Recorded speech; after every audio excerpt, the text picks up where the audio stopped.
G district health authority Multan کی جانب سے ملتان آرٹس کونسل میں ایک تربیتی ورکشاپ ارینج کی گئی، جس میں انسداد ڈینگی کے حوالے سے عام عوام کو آگاہ کرنے کے لیے پراپر ایک پلان تیار کیا گیا، اور اس حوالے سے بات کرتے ہیں ہمارے ساتھ ایڈیشنل ڈپٹی کمشنر ملتان موجود ہے۔ جی سر، کیا کہنا چاہیں گے آج کی ورکشاپ اور آج کے سیمینار اور آج کی واک کے حوالے سے؟ جی بسم اللہ الرحمن الرحیم۔ جیسا کہ آپ لوگ جانتے ہیں کہ اس دفعہ ہمارے پاس مونسون جو ہے ایک مہینہ جو ہے ارلی جو ہے وہ سٹارٹ ہو چکا ہے،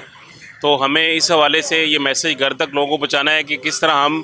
پریونٹ کر سکتے ہیں کہ آؤٹ بریک نہ ہو۔ تو اسی سلسلے میں یہ سیمینار، یہ واکس اور ہر یوسی لیول پہ جو ہیلتھ کا سٹاف ہے وہ لوگوں کو ایجوکیٹ کر رہا ہے کہ کس طرح وہ گھروں کو صاف کریں، ان جگہوں پہ جہاں پہ صاف پانی کھڑا ہو کے جو ڈینگی کو جو ہے لاروے کو جو ہے جنریٹ کر سکتا ہے، ان تمام جگہوں کو اچھے طریقے سے صاف کیا جائے، تاکہ جو ہے کسی قسم کا بھی جو ہے ہیلتھ کا ایک ہزارڈس یا خدا نہ خاصا ایک آؤٹ بریک نہ ہو۔ Thank you. جی ہمارے ساتھ یہاں پر سی ای او ہیلتھ موجود ہیں ڈاکٹر سید علی مہدی۔ جی سر، آپ بتائیے گا آج کے سیمینار کے حوالے سے اور اس واک کے حوالے سے آپ کیا کہنا چاہیں گے؟ جی بسم اللہ الرحیم۔ گورنمنٹ آف پنجاب کی ہم نے خاص ہدایات پر جو ہے آج کا دن جو ہے یہ منا رہے ہیں، اور پورے پنجاب میں اس کا منایا جا رہا ہے۔ ابھی ہم نے ایک سیمینار کا بھی انعقاد کیا ہے، اس میں district administration, school education department اور جتنے بھی الائٹ ڈپارٹمنٹس ہیں وہ ہمارے ساتھ ہیں، محکمہ ہیلتھ کے ساتھ، اور ہمارا پیغام جو ہے وہ لوگوں تک یہ پہنچانا ہے کہ ہم اس پری مونسون سیزن میں جہاں پر کہیں پانی کھڑا ہوتا ہے، گھر میں ایئر کولرز ہیں، اے سی کا پانی کہیں کھڑا ہوتا ہے، اس سے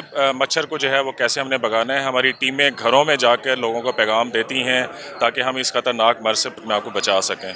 جی بالکل، حکومت پنجاب اور ڈسٹرکٹ اتھارٹی جو ہے، ڈسٹرکٹ گورنمنٹ اپنی فرائض جو ہے وہ انجام دے رہے ہیں، لیکن اسی کے ساتھ ساتھ عام شہریوں کی بھی ذمہ داری ہے کہ کس طریقے سے ڈینگی وائرس کے حوالے سے ان کو اویئرنیس بھی ہونی چاہیے، احتیاطی تدابیر بھی اپنانی چاہیے، اور اسی حوالے سے آج حکومت پنجاب اور ڈسٹرکٹ گورنمنٹ کی جانب سے ڈینگی ڈے منایا گیا تاکہ عام عوام اس حوالے سے اویئر ہو سکے۔ جی